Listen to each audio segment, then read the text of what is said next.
This is Cerebral Cinema. Movies of the mind.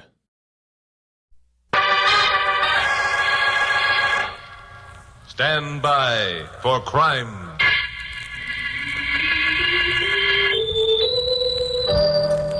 Hi, Chuck Morgan, KOP newscaster, Los Angeles. The story I'd like to tell you about today really began back in 1919. It's quite a while ago as far as I'm concerned. In fact, I wasn't even around at the time. Therefore, I was completely in the dark when the telephone call came from my blonde secretary, Carol Curtis. Carol'd been away on a short vacation, was due in at International Airport last Monday morning when I was to meet her. The phone was ringing when I reached my office. All right. I don't know why Pappy couldn't have given me another secretary while Glamourpuss was away. Hello, Morgan speaking. Hello, Chucky boy. Glamourpuss, where are you? I'm at the airport. I caught an earlier plane. But listen, I've got... Save it till I get there, Glamourpuss. Go in and buy yourself a cup of coffee, and I'll be right along. No, Chuck, don't bother. I'm taking the next plane for Seattle.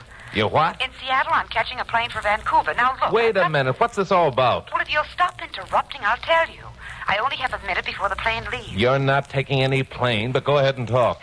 Well, somehow my suitcase got mixed up with another passenger's. Yeah? After we landed, I went into the ladies' room, and when I opened the case, it was full of money. It was what? Thousands and thousands of dollars. Oh. And there was also a map, or half a map. Something about the Quentin McLean fortune. So I'm going up to Vancouver to collect the other half of the map. Are you nuts, or you're just trying to be funny? Now, you get sorry, back Chucky here... boy, I've got to catch that plane. Call me at the Vancouver hotel. Bye. Glamourpuss, I'm going to... Hello. Oh, the dumb-headed blondes.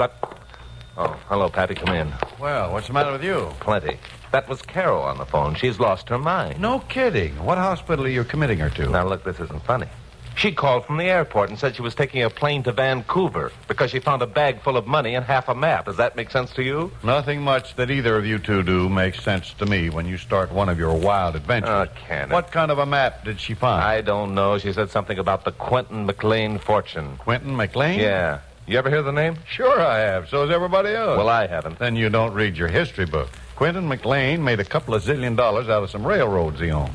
Back in 1919, he spent one of those zillion on booze. On what? Booze, liquor, whiskey, rum, anything alcoholic. Don't look so stupid. Prohibition was on the way. Quint read the handwriting on the wall and quietly went around buying all the liquor he could lay his hands on. Oh, he's a smart operator. Oh, yeah, except for one thing. His wife, Bertha McLean, was one of the country's leading temperance workers. Oh, no. As a matter of fact, she practically put the Prohibition deal over single-handed. So Quint, the sly dog, didn't tell her what he was doing. He bought himself a large yacht, about half as big as the Titanic, I'd say, named her the Bertha M, and loaded his liquids on board. Sailed away for a big drunk, huh? Big drunk, my foot. He had about $3 million worth of liquor on that tub. Yeah? He planned to anchor the thing 12 miles out and sell it retail.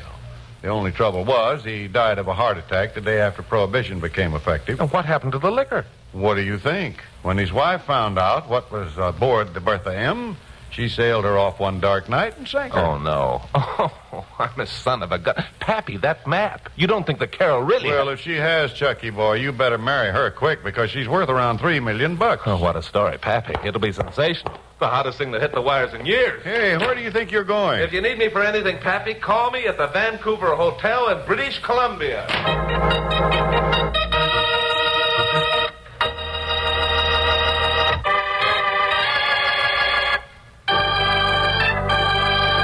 Well, I caught the next plane for Seattle and settled down to do some heavy thinking. And the more I began to analyze this nutty caper, the more it seemed like an adventure yarn from the pen of Robert Louis Stevenson. Still, there was the money and the map, and Pappy's story about the Quentin McLean booze ship. Then the usual questions began to present themselves. Carol had picked up a wrong bag, found it full of money, and instead of turning it over to the police, she caught another plane out of the country like an escaping criminal. On the other hand, I checked at the airport and found that no report had been made of a stolen suitcase full of banknotes. Now, why? Well, I wasn't any nearer the answer when we landed at Seattle, and I picked up a plane for Vancouver. I was even farther away from the answer when we sighted the peaks of the Lions, and then began to ease down toward the airport of the lovely city of Vancouver, British Columbia. You know, I half expected to find Glamourpuss waiting for me at the loading gate, but of course she wasn't. Someone else was, though. A very beautiful girl in a light blue linen suit and a rakish beret. She picked me out of the crowd as though she'd known me for years and stuck out her hand. Hello. You're Chuck Morgan, aren't you? Yeah, that's right. I'm sure I've never met you before. I couldn't forget that beautiful smile. Carol said you'd probably make a remark like that. I'm Candace Campbell. Carol? Carol Curtis? Yes, that's right. We got acquainted coming up on the plane. She's staying with me in my apartment. Oh, I see. Well, how did she know I was coming, and why isn't she here to meet me? She said she knew you were coming because she said she knew you. And the reason she isn't here to meet you is because she'd some urgent business to attend to. And the reason she asked me to meet you is because she knew you'd look for her at the Vancouver hotel. They're filled up there. So I guess you'd better come home with me. I've plenty of room. It seems to clear things up. Did Carol say where she was going on her urgent business? No, but she did ask me where Point Sutton was located. But I'm sure that wasn't where she went. Oh, why not? Oh, because there's nothing there. Just a point of land in the wilderness jutting out into the ocean. Oh, FIFA does strange things to people. I beg your pardon? Oh, nothing. By the way, there must be another hotel in town where a bachelor could... No, I'm sorry, there isn't. Every hotel is filled to capacity. There's a lumberman's convention this week. Oh, I didn't know. I'm afraid you'll just have to accept my invitation. In that case, I'll be delighted to. Thank you very much. Shall we go? Well, for my money, there wasn't much about this that added up. When I mentally figured up the score, the answer came out on the wrong side of the ledger. Number one, Glamour Puss, even though the lust for gold had driven her stark raving mad, never would have sent a girl as beautiful as this Candace Campbell to meet me alone. Never. And number two, Miss Campbell was unusually anxious to have me accompany her to her apartment. Why? And I kept thinking about the situation as I was checked through customs and we headed for the taxi stand. And at last, my thinking paid off with an idea. Something wrong? No, I think I'd better check with my boss in L.A. and let him know I'm not at the bottom of Puget Sound or something. Would you be kind enough to keep your eye on that carpet bag? Of course. Just hurry back. So I found a phone booth and called the Vancouver hotel. Asked them if they had any vacancies. They said, sure, all I wanted. So I said, how about the lumbermen's convention? They said that wasn't until next week. So that was that. The beautiful Candace was a cockeyed liar. But what was her game? And what had happened to Glamour Puss, and how was I going to find out unless I went with Candace to her apartment? Well, that answer was obvious. I'd have to go to the apartment and take whatever came along. So I did. The beautiful Candace drove us there in her own car. She lived on Canby Street. I hope Carol's back.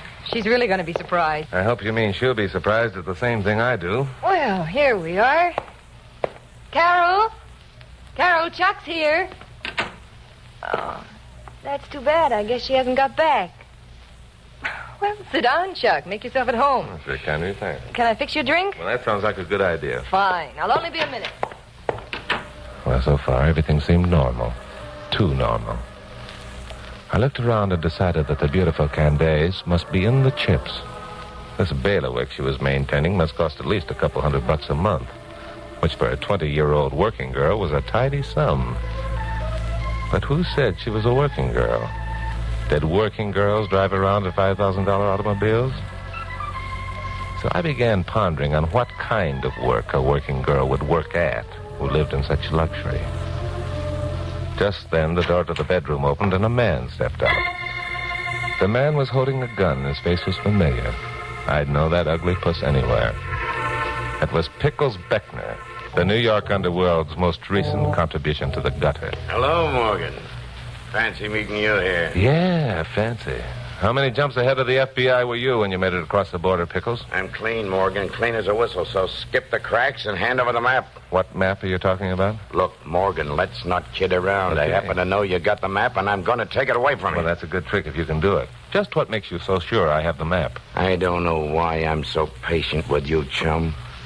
One of my boys was outside the phone booth when your gal Friday called you back at the airport in L.A. He seen her address and envelope and drop it in the mailbox. The map was inside. Well, then it's still inside. I never got it. You know better than to lie to me like that, Morgan. I got ways of making guys like you sound off.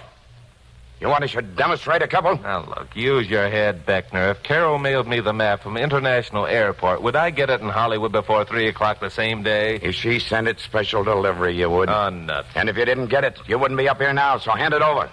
You know, it's too bad you're not allergic to wishful thinking, Pickles. Because right now you're wishing for something that isn't in the books. Yeah? What's allergic mean? That means that unless you do some fast thinking, the man who just came out of the bedroom behind you is going to sock you behind the ear with the blackjack he's holding. Yeah? Morgan, you took the words right out of my mouth. On account of it's behind you, a guy is standing with a blackjack, and the minute I give him the nod, you're gonna get it. Well, one of us was lying like a rug. There wasn't any doubt in my mind which one. Me. No one was standing behind Pickles. But someone was standing behind me. A minute later, he proved it. Pickles gave him the nod, and... I got it, the way Pickles promised. I went out like a snuffed candle. The familiar pinwheels, shooting stars, and zooming comets put on an excellent display, and then vanished, and soft darkness closed in. The darkness gave way gradually to grayness, and then to bright light. I went into the bedroom and found nothing but destruction. Apparently, Pickles had been positive that the map was hidden around the premises. Then I saw something he overlooked, or rather neglected. A suitcase, lying on its side with the gold initial CC stamped on the letter, CC for Carol Curtis. I walked over and picked it up. It was locked. But there was something inside, something that rustled when I shook it. Money, banknotes, the thousands and thousands of dollars that Carol had told me about over the phone. So then I knew that Glamourpuss had actually been here, and had probably been kidnapped, or worse.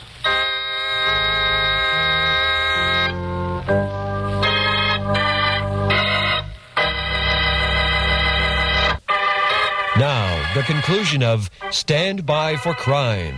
Well, having figured this all out didn't help matters any. The beautiful Candace's $5,000 car was parked at the curb, and the keys were in it. So I got in and headed for the nearest filling station and asked directions to Point Sutton. I drove north along Marine Drive, and after a while, all signs of habitation disappeared, and I was on a deserted road with trees thick on both sides and forming a tunnel for my lights up ahead. Then suddenly, I eased up on the accelerator and swung to the side of the road. A figure was lying there, a girl, who lifted up her head when I stopped and began sobbing hysterically. Chuck, please help me. Candace, sure, I'll help you. What happened? They beat me. They kept slapping me. They told me they'd kill me unless I told. It was awful. I thought they were going to No, wait a minute. Take it easy. You're all right. Who was it who beat you? Why? Men who were in the apartment. Pickles? Then you're... I mean, you didn't... At first, there was only one. The one called Pickles. Yeah? He kept calling me Carol Curtis. He wanted to know where the map was and the money. I told him I didn't know, and he hit me. Wait a minute. When did all this happen? Where? Right here. After that other man in the apartment hit you, Pickles made me come with him in his car. Huh? He parked right here and told me that unless I told him where the map was, he'd kill me. He began slapping my face and getting madder and madder when I told him I didn't know about the map. Well, I'll be darned. And he thought you were my secretary, Carol Curtis. Yes. Huh. Then another car came along. The other man was in it. He said he'd searched the apartment but couldn't find the map. So they left you here and started for Point Sutton? Yes. Chuck and Carol's at Point Sutton. Yeah, there's no time to lose. Look, Candace, I can't take you back to Vancouver now, but I'll drop you at the first house we come to, and you... There aren't any houses between here and Point Sutton. And I don't want to be dropped anyway. I want to go with you. Okay, if that's the way you want it, let's go. Candace's $5,000 car really lived up to its reputation during the next few minutes. It wasn't long before I saw the turnoff and swung the wheel hard. The road was filled with twists and turns. How far is it to the end of the point? And what do we find when we get there? It's only a little way. There are a couple of fishing shacks and nothing else. And we better park this handsome crate and make it on foot. There's no sense in warning Pickles if we can help it. So we parked the car, turned out the lights, and started to head on foot. There was a bright moon, and far off to the right we could hear breakers exploding on the rocky shore. After a while we came to the first of the fishing shacks, but it was dark and deserted, so we kept on without stopping. 5 minutes later, a light winked at us through the trees. It was the second shack, and it was occupied. As we got close, the sound of surf grew louder. Loud enough to cover sound of our approach. We reached the shack and peered cautiously inside. The first thing I saw was Glamourpuss. She was tied tightly to a chair, staring toward the back end of the shack. And by the expression in her eyes, I gathered she wasn't too happy about her predicament. Chuck, it's Carol. Yeah, so I see. Careful, here comes Pickles. Pickles and another man came into range of vision. They stood in front of Glamourpuss with their backs to us, which was a lucky break. Pickles had a short length of rope in his hand with a knot on one end. All right, baby. One more chance. Where's the map? I've already told you. I haven't got it. Where's the map? I told you. I mailed to Chuck Morgan. It wouldn't do you any good anyhow. Those men... Look, chicken, if you expect me to believe that story about two men pulling a fast one by selling Pickles Beckner a phony map that they drew themselves, you're crazy. Pickles Beckner ain't that dumb? But it's true. They were here in this shack when I arrived this afternoon. I heard them talking about how they tricked you into believing an old sea captain had told them where the Bertha M was sunk. And they made a map. You're a liar. Where are these men now? A third man arrived and told them that something had gone wrong. The money and map had been stolen. All three of them left in a boat. I still say you're lying. No one pulls a job like that on Pickles Beckner. No one. If you ask me, you're a natural for a job like that. You're so used to pulling jobs like that on other people that you're... Shut up! Oh, Chuck, this is awful. Yeah, come away from the window where we can talk. This'll do it. Chuck, isn't there something we can do? Have you got a gun? No. Our only chance is to get Pickles and his boyfriend outside. Now look, get back to the car as fast as you can. Drive it up here with the lights on and the engine roaring. But if we warn them that Never way... mind about that. I'll take care of everything. All right. So Candace went back for the car. And I hunted around until I found a nice, fat club. Hard enough to make an impression on the skull, even as thick as the one worn by Pickles Beckner. I waited until I heard the sound of Candace's car way down the road. Then I moved up to the shack's door, and I got there just as Pickles yelled, Listen, there's a car coming. Thank heaven. Baby, one peep out of you and I'll blow your brains out. Mike, does the light. Okay, now get outside and bring whoever that is inside. And don't let them give you no arguments. So after a minute, the door of the shack opened and closed. A dim figure slunk out. I followed them until we were far enough away so we couldn't be heard. Then I stepped up quickly and tried the club out for size. It worked fine. Mike dropped like Isaac Newton's apple and lay still. I took off his belt, strapped his hands and legs together, stuffed a handkerchief into his mouth, and then found his gun. Well, now Pickles and I were even. No, I had the advantage. Candace and her $5,000 car were on my side. She was roaring down the road in it at a pace that threatened destruction. I sneaked back to the shack and waited. The $5,000 job swung around a curve, and the headlights brought the shack into sharp relief. Candace, smart girl, brought the car to a stop within 3 feet of the shack's door and left the lights on. For a minute, nothing happened. Then the cabin door opened and Pickles stood there, a perfect target. Hey, Mike, who is it? All right, Pickles, you haven't got a chance. Get your hands up. Morgan, you dirty... Much as I disliked shooting a man without first warning him, I wished right then and there that I'd forgotten my principles for once and let him have it. All right, Morgan, I still got your girl. Throw down your gun and come in with your hands up. Don't do it, Chuck. He'll shoot you if you do. Shut up. Oh. Hear that, Morgan? There's more coming every second you take to make up your mind. Make your decision, Morgan. I ain't kidding. No, he wasn't kidding. I knew Pickles.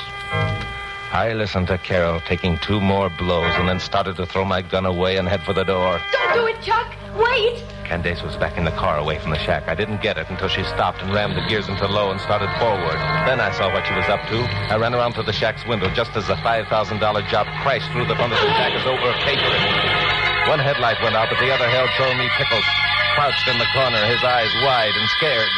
Pickles, this time you get no warning. Oh, don't shoot again, Morgan. I'm hit. Don't shoot again. Take that gun out of the way and stand up, facing the wall with your hands behind your head. Nobody outsmarts Pickles Beckner. Nobody. You cheap, dumb parasite. You've been outsmarted by one 20-year-old girl.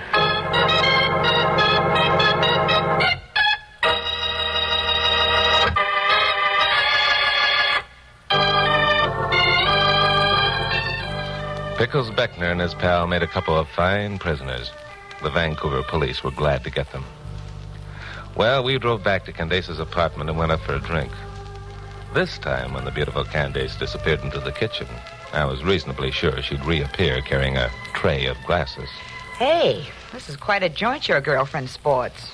My girlfriend? What are you doing? Fishing for compliments again? What do you mean, acting as though you'd never seen this place before? You've been living here, haven't you? Living here? Are you kidding? I'm living at the Vancouver Hotel. Do you mean you've never been in this room before? Of course I mean it. Well, I'll be a lot... I hope I wasn't too long. Here you are, Carol. Chuck? Thanks. Listen, Candace, there's still an awful lot about this that needs clearing up. For example, you told me... Oh, yes, I know. I told a bunch of whoppers, and I want you to know why. So do we. Go ahead, Candace. Well, in the first place, I'm Quentin McLean's granddaughter. What? You mean the man who bought the booze and stashed it on his yacht? That's right. Grandfather and grandmother used to spend their summers right up near here. And that's how my mother happened to meet my father and why I was born here. Well, what do you know? How did you know about the map and the money and all the rest? Well, I was visiting some friends in New York, and one night at a nightclub, I heard Grandfather McLean's name mentioned. Yeah? So I eavesdropped and heard enough to make me think that the sunken ship had actually been discovered. And I naturally felt that its cargo belonged to my mother, since there were no other heirs. Huh? So I started home, and on the plane from Los Angeles to Vancouver, I was Carol's seatmate. And we naturally got to talking. She told me all about you, Chuck. As a matter Stop of right fact... there, little girl. This big gorilla here's too much of that. All right. Well, anyway, when Carol learned I lived in Vancouver, she began asking me all sorts of questions, especially about Point Sutton. So that made you think that Carol had something to do with the sunken yacht. That's right. So then, when she told me you'd be up on the next plane... Now, wait a minute. Glamour Puss, how did you know I'd be up on the next plane? Simply because I know you, Chucky boy. Oh. You big hunk of stuff, you. I see. Go ahead, Candace. Well, then I thought it'd be a good idea to find out what you knew, Chuck. And I knew I could do that by winning your confidence. And I knew I could win your confidence if I told you Carol was my guest. Well, now, wait. You didn't have to go that far, Candy. Candy? Look, let's finish up the explanations and get out of here, Chucky boy. Yeah. Now, let's see. Pickles must have come up to Vancouver ahead of his pals. There were two of them on the plane that Carol took out of New York, a man and a woman. Why a woman? Because the money was in a female suitcase, remember? A female whose initials were C.C. That would be Pickles' old girlfriend, Catherine Kramer. And when Carol got the wrong suitcase by mistake, neither Kathy nor her companion could report it to the police, because they probably figured that any money that Pickles could raise would be stolen. So they called Pickles in Vancouver and told him that Carol was arriving on the afternoon flight. Now, Carol arrived on an earlier flight. But I was on the second flight and left the airport with Candace. So Pickles naturally thought that Candace was Carol. But what I can't figure out is why Catherine Kramer and her boyfriend didn't try to get the suitcase away from Carol in L.A. The answer to that one is easy. What do you mean easy? Well, as soon as I found the money and the map in the suitcase, I made a copy of the map, mailed it to you, and turned the money over to the airport authorities. You what? No, wait a minute. Glamour Puss. That suitcase with the money in it is locked up right now in the trunk compartment of Candace's car. I found it in that bedroom. The initials, C.C., were on it. It was yours. I heard the money rustle. Russell? Well, there's a switch. I think I can clear up that little mystery. The rustling wasn't caused by money, Chuck. Huh? There are things that a woman wears that rustle, too. And you seem to forget that my initials are also C.C. See? Oh, no. Do you mean that all this time Oh, no. Chucky boy, this is where we came in. There's a plane back to L.A. in an hour. Shall we take it? Glamour Puss, for once I'm sure I've got the right answer. Yes, let's take the plane.